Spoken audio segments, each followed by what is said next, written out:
भारत आज 78वा स्वातंत्र्याचा उत्सव साजरा करत आहे। पंतप्रधान मोदींनी आज 11व्यांदा लाल किल्ल्यावर तिरंगा फडकवला। लाल किल्ल्याच्या प्राचीरमधून मोदींनी विकसित भारत @2024 चा रोड मॅप समोर ठेवला। मोदींनी आपल्या 98 मिनिटांच्या भाषणात भारत पाहत असलेल्या स्वप्नांचं चित्र दाखवलं आणि दुसरीकडे युद्ध लढण्याच्या तयारीत असलेल्या जगातील अनेक देशांना बुद्धांचा संदेश दिलाय। वाशिम जिल्ह्यातील शेलू बाजार ते मालेगाव दरम्यान समृद्धी महामार्गावर भीषण अपघात घडलाय। या अपघातात 7 वर्षीय मुलासह 44 वर्षीय पित्याचा दुर्दैवी अंत झालाय। या अपघातात आई आणि मुलगी गंभीर जखमी झालेत। हा अपघात इतका भीषण होता की गाडीच्या बोनेटचा चक्काचूर झालाय। भारतीय कुस्तीपटू विनेश फोगाटची याचिका आंतरराष्ट्रीय क्रीडा लवादानं फेटाळली आहे। त्यामुळे विनेशला सिल्वर मेडल मिळणार नाही हे स्पष्ट झालंय।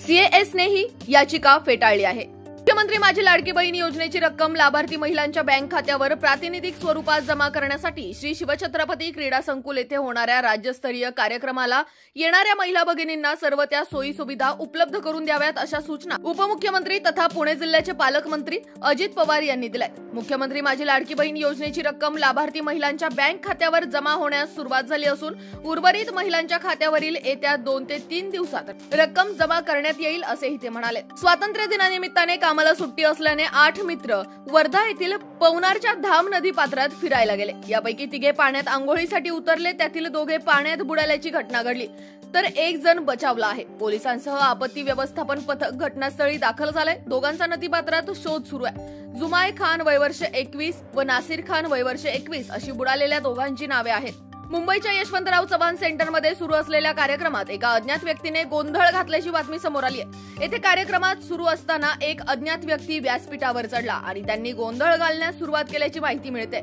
हा व्यक्ती व्यासपीठावर चढला तेव्हा मंचावर शरद पवार, काँग्रेस नेते बाळासाहेब थोरात आणि इतर मान्यवरही उपस्थित होते। देशभरात स्वातंत्र्य दिन उत्साहात साजरा होत असताना पुण्यातून मात्र एक धक्कादायक घटना समोर आली आहे। महापालिकेच्या स्वातंत्र्य दिन समारंभात एका दिव्यांग बांधवाने पिंपरी चिंचवड महापालिका आयुक्त शेखर सिंह यांच्या शासकीय 4चाकी वाहनाच्या काचा फोडल्यात। या व्यक्तीने त्यांचा निषेध नोंदवल्याचं समोर आलंय।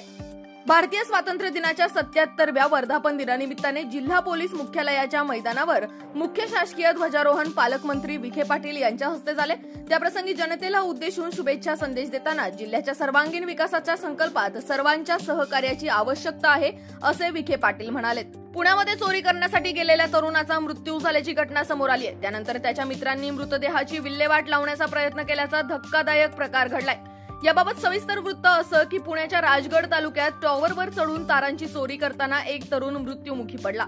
इतर 2 मित्रांनी त्याच ठिकाणी त्याला पुरल्याची धक्कादायक घटना समोर आली आहे। स्वातंत्र्य दिनी पुणतांबा ग्रामस्थांचे रेल्वे रोको आंदोलन, महिला विद्यार्थी मोठ्या संख्येने सहभागी। पुणतांबा रेल्वे स्थानकावर सर्व गाड्यांना थांबा मिळावा या प्रमुख मागणीसाठी पुणतांबा ग्रामस्थांनी रेल्वे रोको आंदोलनाला सुरुवात केली आहे। या आंदोलनानिमित्ताने मोठा पोलीस बंदोबस्त असून पुणतांबा कडकडीत बंद ठेवण्यात आला आहे।